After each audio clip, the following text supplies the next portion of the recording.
De regreso aquí en Auto 060, and again, once more we're gonna switch back to English because now we have Shruti by Jonathan, and we're gonna talk about a very interesting topic from the American Council for Energy Efficient Economy about the greenest and the meanest cars in 2014. How are you, Shruti? Good, how are you? Excellent, thank you very much. Very, very interesting listening because gas is still one of the main things that people think about when they're buying a car, right? Yes, I think that's definitely the case in terms of how much they can save for consumers, yeah. And so can we go a little bit over the list? I see that the smart electric tops number one. No surprise there, I guess, because, or maybe yes, that the Toyota Prius, I guess, has been number one for years and years, but more competition is coming into that segment, right? Well, actually, if you look into our past rankings, the Toyota Prius is sort of tied pretty frequently with the Honda Civic natural gas vehicle. So in the past, that was the number one car. But as you can see, with the new additions to the market, we're seeing more and more electric drive vehicles, more and more efficient hybrids coming into the market. So the greenest list is becoming a combination of those electric vehicles and hybrid vehicles. So in this case, the smart electric car is fully electric, and so no gas there, but the equivalent is like pretty amazing, right? That when you compare it to what would be like even the gas engine in that car, the same car with a gas engine. Well, you have to keep in mind that the Smart is a pretty small car.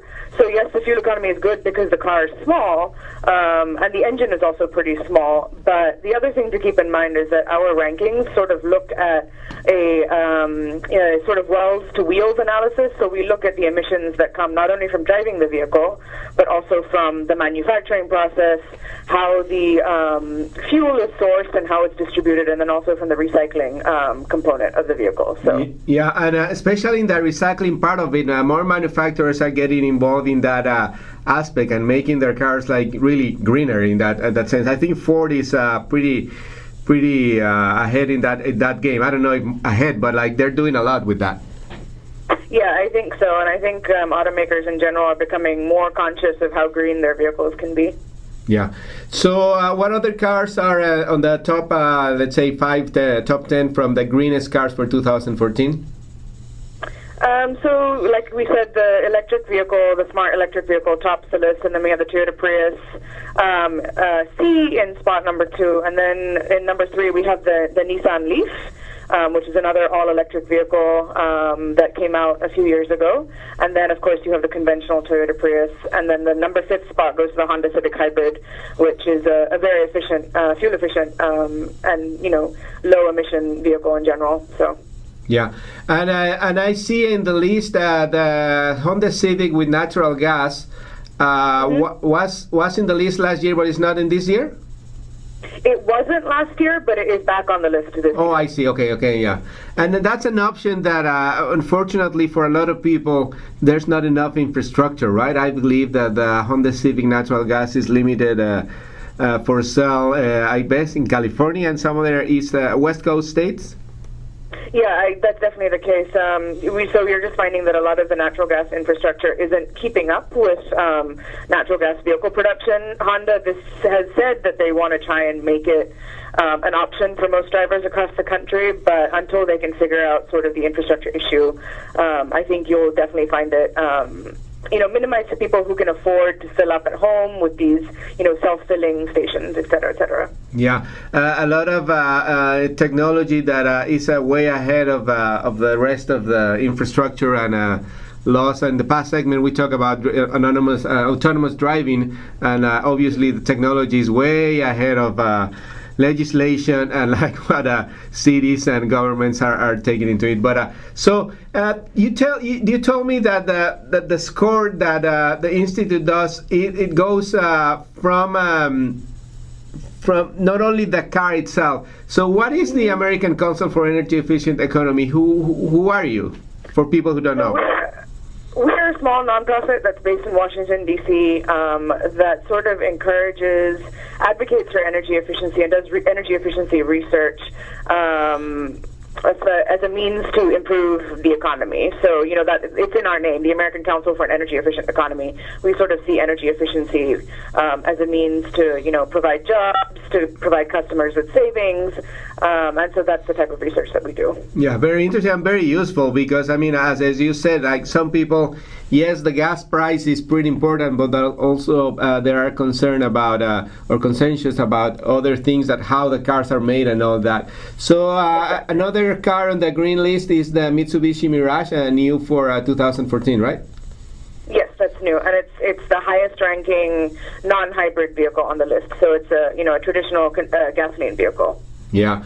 Am I missing the Mazda 3? Because with the diesel engine, because those cars have been very popular lately, and especially the new offering with the diesels. Do I see it on the list, or am I missing it? I guess I'm not. There are no diesel vehicles on the list this year. There are a number of manufacturers that have brought diesel vehicles to the U.S., including Mazda, and then I think the other big companies are all the European companies, so Volkswagen, Audi, et cetera, and they all generally do pretty well, but they still don't have a score high enough to sort of get them on the greenest list. And why is that? Because the new diesels, the old ones, people hate them because they were noisy, they were pollutant. You could see the black cloud behind the car. Why aren't diesels up there? There's some cars like the Mazda 3 in particular, the Mazda 6, and some Volkswagen, the GTI and all that. They're pretty good in terms of MPG, right?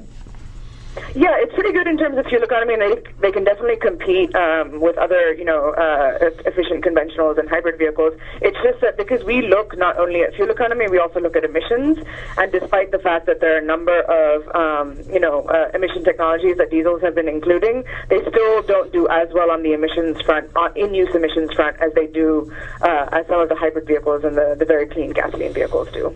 Okay, let's go to the dirty part of the report, I guess. But I think you have to take them for what they are, right? So the number one is the Ram 2500 Class 2B. So why is that? I guess pretty big truck, but again, intended for heavy duty work. Exactly. So you can see that the meanest list is sort of a combination of these heavier light-duty trucks, but also, these big engine European sports cars. So, like I said, you have to take them for what it is. They're not everyone that's going to be buying these vehicles. And largely, these vehicles are on the list because, A, they're very, very heavy, and because we look at weight as part of manufacturing emissions. That's where these vehicles get docked down. And in general, their fuel economy is just not very great. So, for instance, we look at the Bugatti Veyron. It's an 8-liter, 16-cylinder engine, and it only gets 8 mpg in the city. So, you've got to take these cars for what they are. Yeah, it's a fantastic car, by the way. Yeah. I don't think there's a lot of power behind it, but when it comes to clean, that's, it's not exactly clean. No, absolutely. No, and again, I think, for example, I always make that example of the Hummer. When it came out, I think it got a very bad reputation for what it was. A military vehicle adapted to civil life, but and at the time where the Prius was coming out, so the comparison was pretty bad for them, but it was a great car. Yeah, fair enough, exactly. And it depends what you're looking for at the end of the day. So if you're looking for a high-powered vehicle, then you'll go for one of these guys. But if you're thinking sort of on the lines of how can I be cleaner in the environment, then, that's where our list comes into play. So excellent. So what other cars? We have less than a minute, but can you mention a couple more cars in the dirty side of it? Sure. Like I mentioned, the Bugatti Veyron is on there. Again, the Bentley Mulsanne is on there. There are a couple of Mercedes vehicles, the G63 AMG and the G550. And you can also see that there are a couple of Ford vehicles, the Ford E150 wagon and the Ford Expedition flex-fuel vehicle are on there. So excellent. Shuri Bayanathan from the American Council for Energy Efficient Economy. Thank you very much for your time and information. Where can people find more information about it?